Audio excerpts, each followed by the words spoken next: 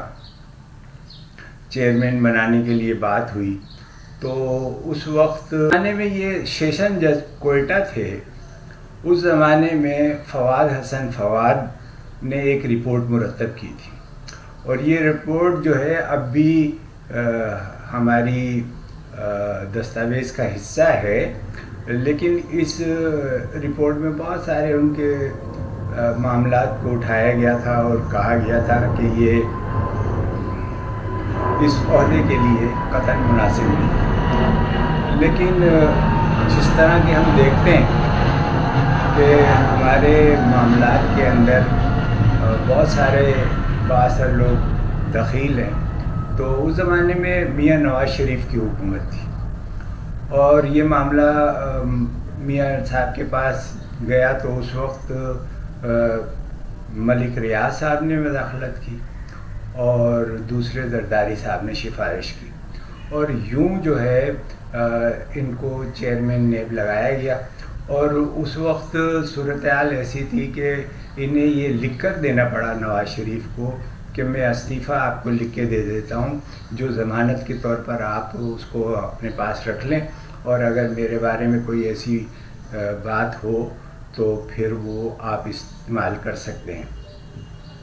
تو یہ تو ہمارے مقتدر اداروں کے بڑے لوگوں کا قصے ہیں، اور جو ہمارے ملک کی جو ہے نظام چلا رہے ہیں. تو سوال یہ پیدا ہوتا ہے کہ ایسے کردار کے حامل لوگ اور ایسے بددیانت لوگ اور ایسے کرپشن کرنے والے لوگ وہی اس ملک کے اوپر کیوں مسلط رہتے ہیں، اور ادارے جو ہے انہی لوگوں کی طرف بار بار کیوں دیکھتے ہیں اور انہی لوگوں سے اس ملک کو اور اس ملک کی عوام کو کیوں برباد کر رہے ہیں. تو ان کو دیکھنا چاہیے کہ اس ملک کے اندر بہت ساری محب وطن جماعتیں ہیں، بہت سارے اچھے لوگ ہیں، دیانتدار لوگ ہیں، تو ان کو سامنے لانا چاہیے اور ان سے اس ملک کی جو صورتحال ہے اس کو تبدیل کرنے کا کام لینا چاہیے. پاکستان کے اندر سب سے بڑا مسئلہ یہی ہے